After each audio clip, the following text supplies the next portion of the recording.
Welcome back. It's been a minute since I did one of these. It's been busy with taking classes and teaching classes and presenting things. We actually got to present some data we collected about our grad students and their mental health and their mentorship status. And that was really good. And I think it was well received, and I appreciate our department and the department head for receiving that well and then making some changes to help accommodate some students who were struggling, or I mean, not specific students, but collectively helping accommodate everyone to make a healthier work environment. But so that's cool. I feel like I've been sleeping better, and I have no idea why. It's kind of a roller coaster. I am glad to be rested, though, to an extent. Like, even though I didn't sleep a full amount last night, the sleep was higher quality, and I wish I knew why, but I'll take what I can get. So I thought I'd quickly do a video. Well, I thought I'd quickly do a video, but there's a game that one of my professors back my undergrad played. His walls were covered with memorabilia from like 30 years of teaching or something. And the game is, you go in there and you ask them about one thing, and you see how many times you bounce around because all the things are connected. And you can play a game. If you bring somebody, whoever has the most ricochets off his walls is the winner. And I kind of did that with my bookshelves. I was intending to do a quick video just kind of comparing the war poetry of Wilfred Owen, which we know to be very good, with what is the wartime poetry of C.S. Lewis. This beautiful edition of Spirits in Bondage is a new one to me, and it's C.S. Lewis's first published work. He was like 19 or something when he published it, which is crazy. But Barbacita.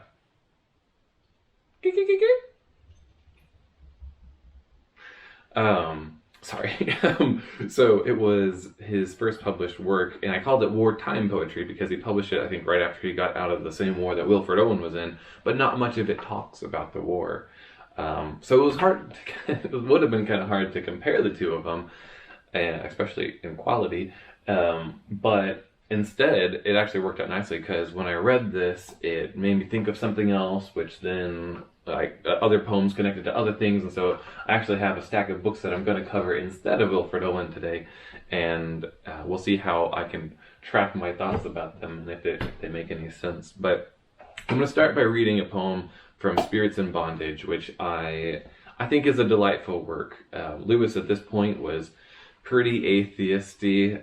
He was really disillusioned, probably because of the war, but other things as well. And in it, you can really hear his animosity towards God, or the absence of a God. I think at one point it was him, maybe, who said he didn't believe in God, and he was very angry for his not existing. Very angry at God for not existing, which I think is fun. But I'll start off with this one poem. It's called In Prison. And it's kind of looking at the materialistic worldview and realizing that it necessarily leads to a pointless existence, I think. That's what I got out of it. So anyway, I'll read it. Hopefully I can read it tolerably. In Prison. I cried out for the pain of man. I cried out for my bitter wrath against the hopeless life that ran forever in a circling path from death to death since all began. Till on a summer night I lost my way in the pale starlight and saw our planet far and small through endless depths of nothing fall, a lonely pinprick spark of light upon a wide enfolding night with leagues on leagues of stars above it and powder dust of stars below, dead things that neither hate nor love it, not even their own loveliness can know, being but cosmic dust and dead. And if some tears be shed, some evil god have power, some crown of sorrow sit upon a little world for a little hour, who shall remember? Who shall care for it? It's good, and I think it's a very truthful look at the world from the materialistic worldview. And I'm thinking of this again. He says, I lost my way in the pale starlight and saw our planet far and small through endless depths of nothing fall, a lonely pinprick, spark of light. So that is almost a perfect description of Carl Sagan's picture, the pale blue dot, which the materialists hail as this wonderful an inspiring notion of how small we are in the universe.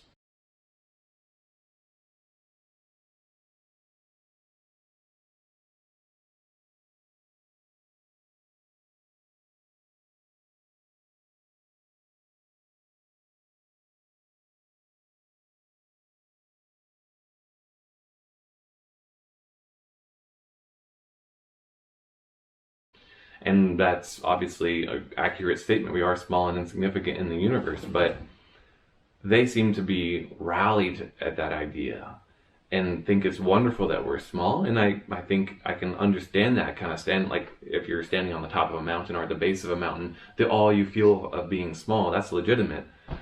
But if you extend the materialistic worldview, you end up here in this prison that Lewis talks about, where though there are dead stars above and below, like nothing matters. And this, of course, I don't know if he was drawing from this. I don't know if he had read Chesterton at this point, but Chesterton says this exact same thing and calls the materialistic worldview a prison in Orthodoxy. So I'm going to bop over there for a moment.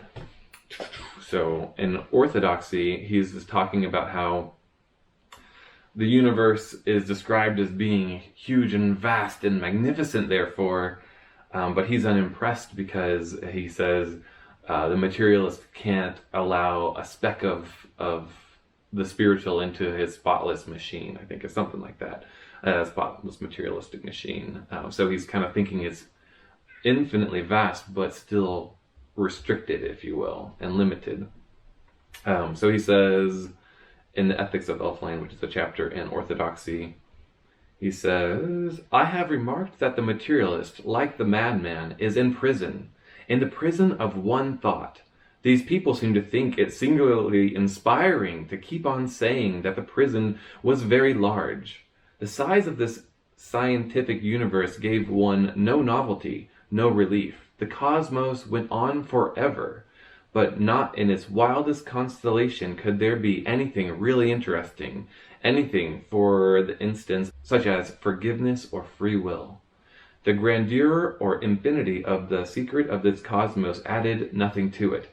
It was like telling a prisoner in Reading jail that he would be glad to hear that the jail was now covering half the country.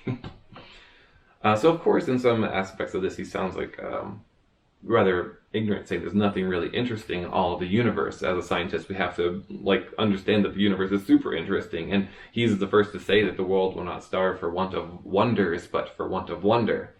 But he's saying that more interesting than all the molecular mechanisms or all the cosmological explanations for life is the idea of forgiveness and the idea of free will. And you can't have forgiveness in a materialistic world because there's no wrongs and there's nothing you can forgive. Maybe that's naive of me to say, but I think it's interesting that he's calling the universe a prison from the materialistic point of view, and that's exactly what Lewis was saying as well. So I wonder if Lewis had read Chesterton at this time. I'm not a good enough Lewis scholar. I'm not a Lewis scholar at all to know that. So maybe one day I'll find out. But anyway, going back to Spirits in Bondage, which is, as you can imagine, a kind of bleak story as he goes through the poems. This next one is called De Profundis, and that means out of the depths. And I looked it up because I didn't know what I was talking about. And it's talking about from a state of anguish he was writing this. And I think that this really encapsulates the anger that he felt towards God, and kind of for not existing or just not seeming to care. Similar to what we heard with Stephen Crane and how the God just kind of ignored humanity and wouldn't come to their aid or make himself known to them. Anyway, so, De Profundis. Come, let us curse our master ere we die, for all our hopes in endless ruin lie. The good is dead, let us curse God most high. 4,000 years of toil and hope and thought, wherein men labored upward and still wrought new worlds and better, thou hast made as naught. We built as us joyful cities, strong and fair, knowledge we sought and gathered wisdom rare, and all this time you laughed upon our care. And suddenly the earth grew black with wrong, our hope was crushed and silenced was our song, the heaven grew loud with weeping, thou art strong. Come then, and curse the Lord. Over the earth gross darkness falls, and evil was our birth, and our few happy days of little worth. Even if it be not all a dream and vain, the ancient hope that still will rise again, of a just God that cares for earthly pain. Yet far away beyond our laboring night, he wanders in the depths of endless light, singing alone his musics of delight. Only the far spent echo of his song our dungeons in deep cells can smite along, and thou art nearer, thou art very strong. O universal strength, I know it well, it is but froth of folly to rebel, for thou art Lord and hast the keys of hell. Yet I will not bow down to thee, nor love thee, for looking in my own heart I can prove thee, and know this frail bruised being is above thee. Our love, our hope, our thirsting for the right, our mercy and long seeking of the light, shall we change these for thy relentless might? Laugh then and slay, shatter all things of worth, heap torment still on torment for thy mirth. Thou art not Lord while there are men on earth. Whew, well, a little rough reading, but I think you get the idea. I even quoted at the bottom of this, oh, what a redoubtable God from Stephen Crane, from that previous one that we recorded. But yeah, God might exist, but if he does, he's wandering in the depths of endless light, singing alone his musics of delight. Yeah, what potent anger he feels there.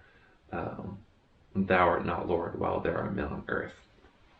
Pretty, I think I like these poems very much, for the most part. But they're not all bleak. As he progresses, I feel like they get more hopeful. And so he was just in prison and then in despair with De Profundis. And now he moves to one called Dungeon Grates, which I think is more hopeful. He says, so piteously the lonely soul of man shudders before this universal plan. So grievous is the burden and the pain, so heavy weighs the long material chain from cause to cause, too merciless for hate, the nightmare march of unrelenting fate. I think that he must die thereof, unless ever and again across the dreariness there come a sudden glimpse of spirit faces, a fragrant breath to tell of flowery places, and wider oceans breaking on the shore from which the hearts of men are always sore. It lies beyond endeavor, neither prayer nor fasting nor much wisdom winneth there, seeing how many prophets and wise men have sought for it, and still return again with hope undone. But only the strange power of unsought beauty in some casual hour can build a bridge of light or sound or form to lead you out of all this strife and storm. When of some beauty you are grown apart, till from its very glory's midmost heart out leaps a sudden beam of larger light. Into our souls all things are seen aright, amid the blinding pillar of its gold, 7 times more true than what for truth we hold in vulgar hours. The miracle is done, and for one little moment we are one with the eternal stream of loveliness that flows, so calm, aloft from all distress, yet leaps and lives around us as a fire, making us faint with overstrong desire to sport and swim forever in its depth. Only a moment. Oh, but we shall keep our vision still. One moment was enough. We know we are not made of mortal stuff, and we can bear all trials that come after, the hate of men and the fool's loud bestial laughter, and nature's rule and cruelties unclean. For we have seen the glory, we have seen. Talk about a change of tone. I think we also caught this in Stephen Crane. I guess this is all just in my head, and this is why I'm doing the videos, so that I can remember these things that I have read and connect them to each other. And so I had read Stephen Crane, and now I was reading this, and they have a lot of similar notes, and so it's really fun. And as I read more, I'll be able to make more connections, and I'm so delighted for that. Anyway, I'm just excited. But yeah, I said, look there, which is that Stephen Crane poem where people are rushing at a specter in the sky, and he sees it for a glimpse, and for a moment, and he rushes after it, but he can't catch it. But here it seems like Lewis kind of caught it, saying that there came a sudden glimpse of spirit faces, a fragrant breath to tell of flowery places and wider oceans breaking on the shore, for which the hearts of men are always sore. Yeah. And then he talks of capital B, beauty, which we know is going to be something big for him in the future. And there are other quotes about his idea of beauty running around and how it points beyond itself.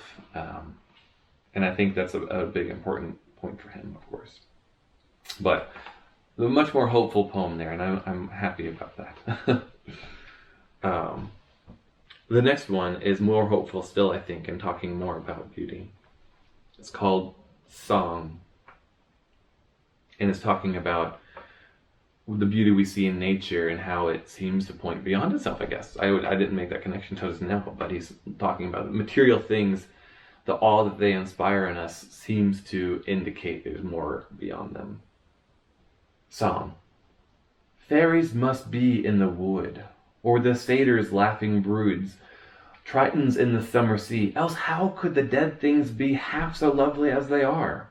How could the wealth of star on star dusted o'er the frosty night fill thy spirit with delight, and lead thee from this care of thine up among the dreams divine? Were it not that each and all of them that walk the heavenly hall is in truth a happy isle, where eternal meadows smile, and golden globes of fruit are seen twinkling through the orchards green, where the other people go on the bright sward to and fro. Adam's dead could never thus stir the human heart of us, unless the beauty that we see, the veil of endless beauty be, filled full of spirits that have trod far hence along the heavenly sod, and seen the bright footprints of God. Yeah.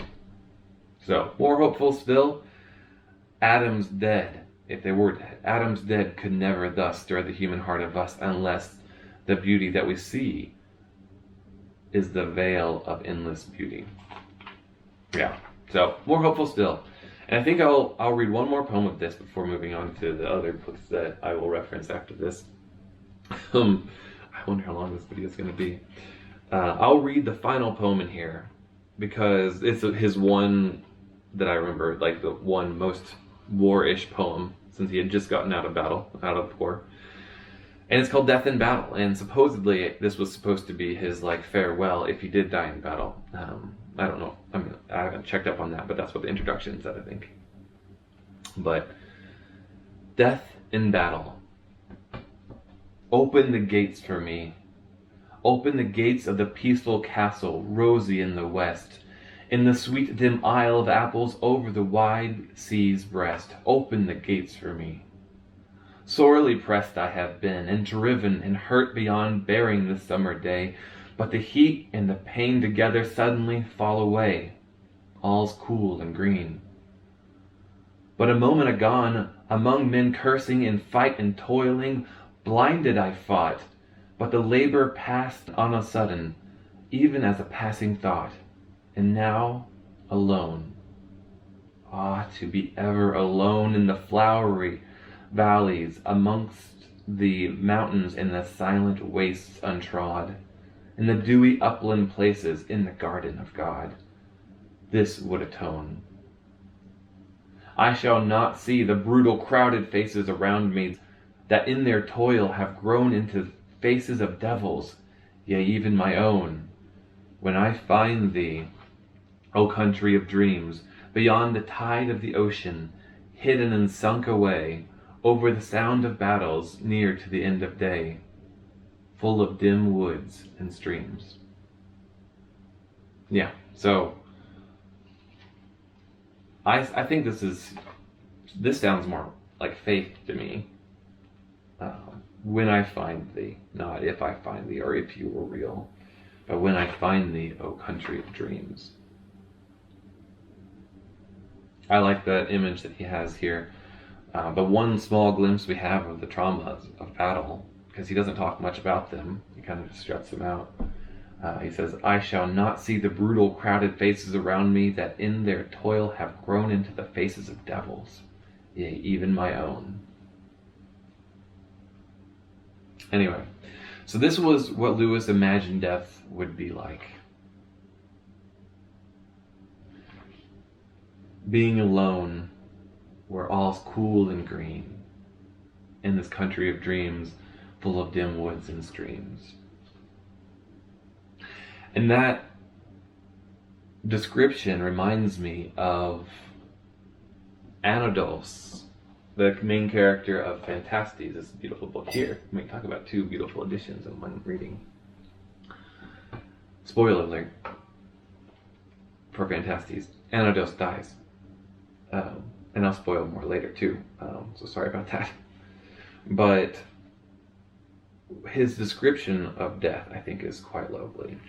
He's attacking this rotten wooden idol that is misleading people, I believe. It's been a while since I've read this, but he attacks it and is killed while attacking it, and so only hopes that he has killed it.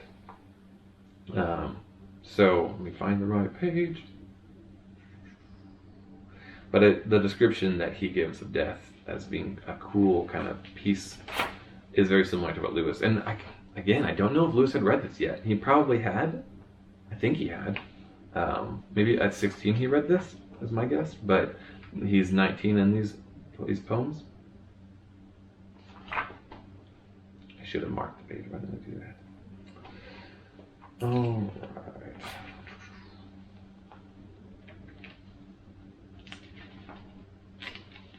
He says, right at the beginning of chapter 24, I was dead and right content. I lay in my coffin with my hands folded in peace. And then he talks about people who are seeing him there, that he valued, and they're kind of rejoiced, like saying that he died well, said the lady. And then Anodos continues on as a dead man. My spirit rejoiced. They left me to my repose. I felt as if a cool hand had been laid upon my heart and had stilled it. My soul was like a summer evening, even after a heavy fall of rain, when the drops are yet glistening on the trees in the last rays of the down-going sun, and the wind of the twilight had begun to blow. The hot fever of life had gone by, and I had breathed the clear mountain air of the land of death. I had never dreamed of such blessedness. Yeah, I'll stop there. But yeah, same description of these kind of these dewy and like dewy forests and woods, and the coolness and the stillness and the peace after the hot fever of life or the hot fever of battle. I think that's nice. And I think it would be interesting to continue on to Lewis's actual death. And I think this is sad. So Lewis wrote all of these letters to Arthur Greeves, and Arthur Greeves was his best friend throughout his life, starting when they were young, going all the way to like months before he died. And Lewis's last letter to Arthur Greeves, to me, I think is like one of the saddest things he's written. This is 44 years approximately after he wrote Death in Battle, where he was imagining what death would be like. This kind of, how did Melville put it, this like chaotic bundling into eternity. I think that's how Melville said it. And that's how Lewis kind of imagined it. The chaos of war and then sudden stillness and peace. And this is the reality. This is Lewis's death. Very near it, at least. 44 years later, after he got out of the war, he says to Arthur, My dear Arthur, last July I had a coma of about 24 hours and was believed to be dying. When I recovered consciousness, my mind was disordered for many days, and I had all sorts of delusions. Very quaint ones, some of them, but none painful or terrifying. I have had to resign my chair and fellowship at Cambridge, and now live here as an invalid, not allowed upstairs, but quite comfortable and cheerful. The only real snag is that it looks as if you and I shall never meet again in this life. This often saddens me very much.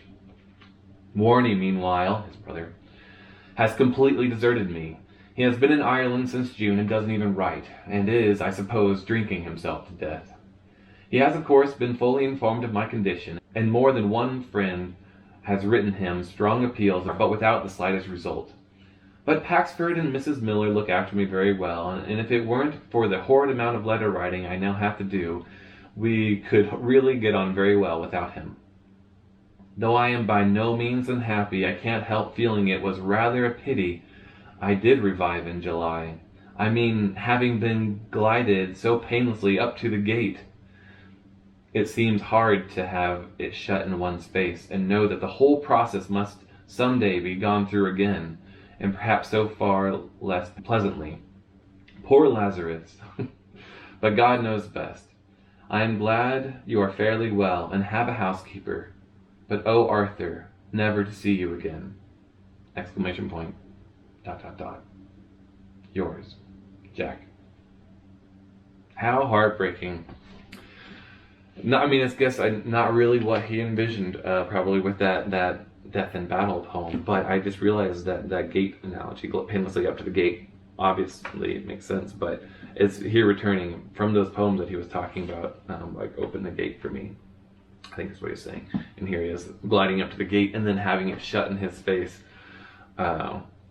so that because he got revived and had to come back to live again and then to die again. And what a tragedy that is in his mind. And I think that's interesting because that's exactly what happens to Anodos and Phantastes. He has died and is at peace. And then the very next chapter, chapter 25, begins. Sinking from such a state of ideal bliss into the world of shadows, which again enclosed around and enfolded me, my first dread was, not unnaturally, that my own shadow had found me again, and that my torture had commenced anew. It was a sad revulsion of feeling. This indeed seemed to correspond to what we think death is, before we die, yet I felt within me a power of calm endurance, to which I had hitherto been a stranger. For in truth, that I should be able, if only to think such things as I had been thinking, was an unspeakable delight. An hour of such peace made the turmoil of a lifetime worth striving through.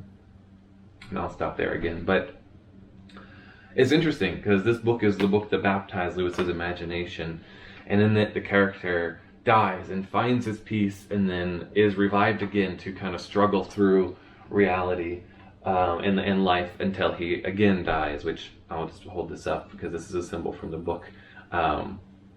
But I won't spoil what that symbol means and what it is. But it'll be on his coffin, he says.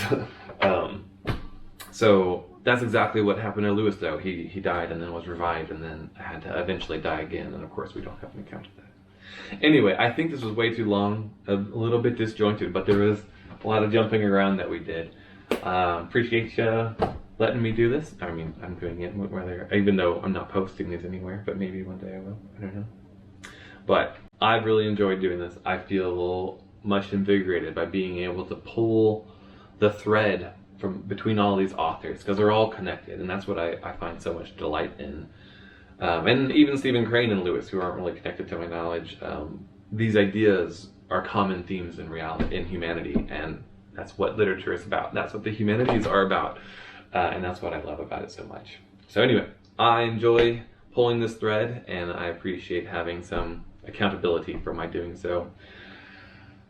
But I think I'll end it there, and maybe next time I'll do Wilfred Owen, because he has an amazing set of battle poems, war poems, and a much more tragic story, I'm afraid. Anyway, have a good one.